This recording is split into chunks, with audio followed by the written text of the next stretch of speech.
Today I will be refuting a video, Abortion Under Attack by LACI Green.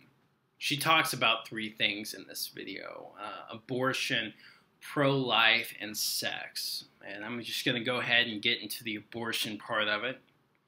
She says about 2 minutes into the video, 2 minutes and like 40 seconds into the video, she's like, if a person is ignorant enough to think a grown human being and a blastocyst have the same sentience and thusly the same rights, then that person just might not see a moral problem with killing the grown human being. Now, the thing is that newborns do not have self-awareness when it comes to sentience. That's one of the things that she mentioned, just in case you were confused. And the second thing is that there are some mentally ill people who aren't self-aware. I remember taking, well, not me, of course, but my parents, they took care of my grandma. She had dementia, Alzheimer's. Or dementia, I'm sorry, or Alzheimer's, one or the other. Like, knowing that she had dementia or Alzheimer's and saying that, oh yeah, it would just be a lot easier because we wouldn't have to take care of her, having said that, like, justifying us killing her, like, that doesn't work at all. I feel like anyone who has, problems with mental illness or anything whatsoever, any disability, it doesn't give you the right to just go and kill them. We're going to go ahead and get into the rights part.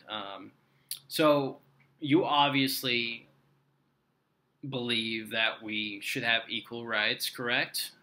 And if you do, why do you think we should all have equal rights? And if you said it was because of sentience, then that doesn't work. Because animals have sentience also. And do you think that people should have more rights than others? Let's look at feminism, because this is obviously a feminist talking. So, from a feminist point of view, the man has more rights than the woman. And women don't like to be discriminated against. Nobody likes to be discriminated against. So the women are obviously going to fight for those rights that they do not have. I mean, you can see it in media all the time, right? So women want equal rights. She said in another one of her videos, why I'm a feminist. She's like, most of all, I'm a feminist because I believe in gender equality. Right? My eyes are open, my mind is active. I know we are not there yet. I know we are obviously not. She also says, the underlying belief of pro-choice is that people have a right to control their own bodies and reproduction. The biggest problem with this is that it's discrimination towards infants, implying unintentionally, of course, that infants aren't human, that they aren't people, and that they have no reproduction. Okay. And she also goes on to say the right to life does not mean fetuses, because fetuses aren't human, remember, or anyone else has a right to survive off your body against your will.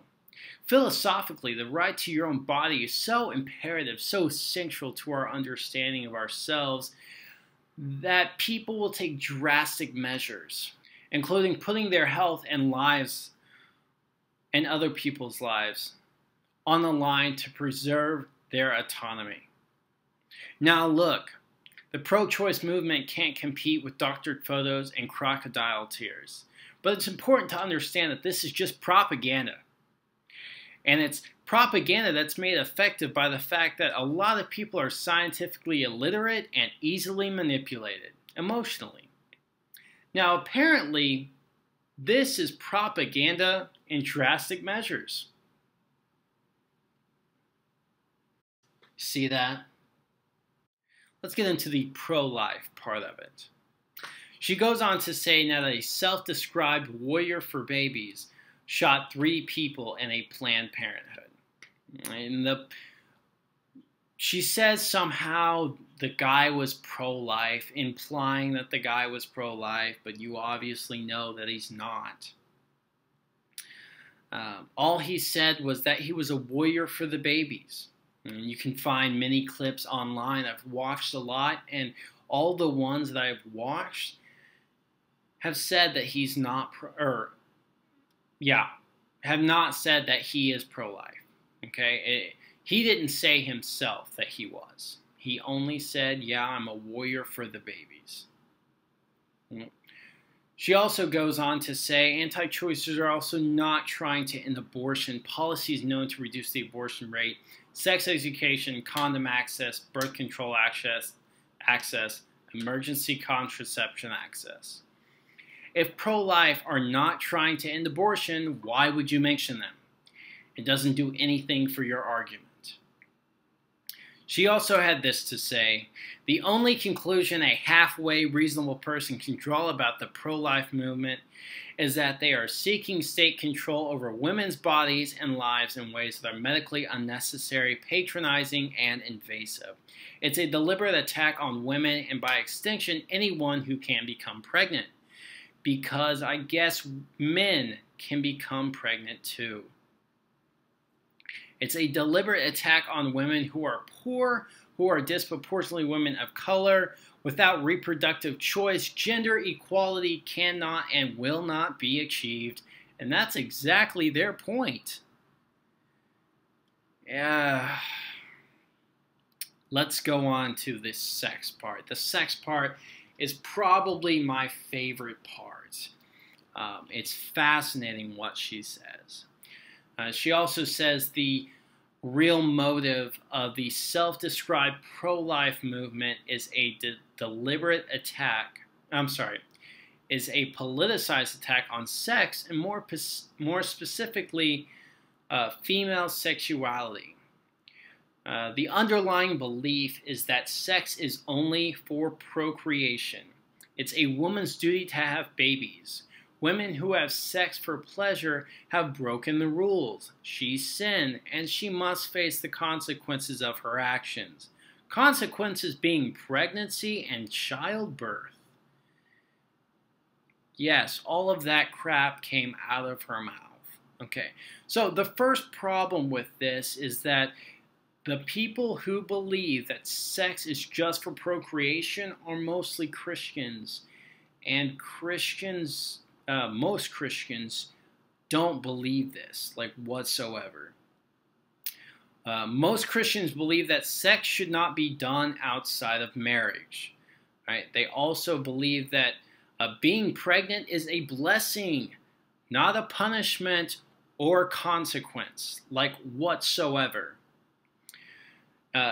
There's no reason also why she needs to mention this. This has nothing to do with stopping, ending rights for abortion. It's almost as if she grew up in a Christian home and was told that sex was wrong. Which is a problem because it would be a biased statement. I'm going to go back into abortion, and I've got a few more points to make, and then that's it. Number one, the ends don't justify the means. And number two, the ball of cells are human. If the unborn are growing, then they must be alive. If they have human parents, then they must be human. Human beings like you and me should be protected because they are sacred. Isn't that correct? I mean, all life is sacred. And then we all deserve equal rights. And then I'll show you a violinist argument, which is what a lot of people, I guess, bring up in philosophy classes. So I've heard when it comes to the argument for abortion. So the thing about the violinist argument is that basically it takes two people who are connected surgically and compares it to a pregnant woman and her baby. So the two people, that are basically connected. One of them's sick and one of them's healthy. The sick one has bad kidneys. The healthy one has good kidneys, of course. And the healthy one basically flushes out the bad kidneys of the unhealthy person. So they're both connected together. Well, basically this is a forced operation, and the healthy person doesn't want to do this. So the healthy person basically has the moral right to say no, to basically unhook. And the thing about this is that they compare it to a pregnancy, and I'll show you why it's different. The connection is indefinite between the healthy person and the sick person. The connection between the mother and her baby is temporary. It only lasts 9 months. Okay, they're both hooked up with some man-made contraption. All right, the mother and her baby have a natural connection. Okay, the sick person is a patient to the healthy person. The mother is a parent to her baby. The thing flushing out the, helping the sick person is a kidney.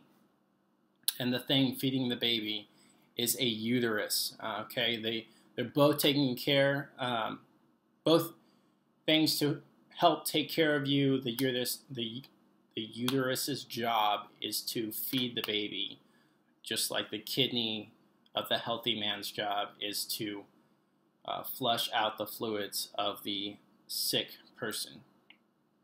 Okay, unhooking, just straight unhooking versus dismembering. Okay, when it comes to a parent and her baby. The healthy person is a stranger to the sick person. All right, and like I said before, the mother is a parent to the baby, and the baby is related to the mother. There's nothing. They're very connected with each other. Ending treatment for the sick person versus the healthy person. Okay. Killing when it comes to getting rid of the baby in terms of abortion. The healthy person is not responsible for the sick person, but the mother is responsible for the baby. It is her job to take care of the baby because that's what she is there for. Thank you guys for watching this video. I hope you guys enjoyed it. You should also thank Valid Worldview for helping me put this together. The link's in the description, and I'll show you their Facebook page. But yeah, they helped me put all this together. I've been planning this video for like a month, and I'm so glad I finally got it finished.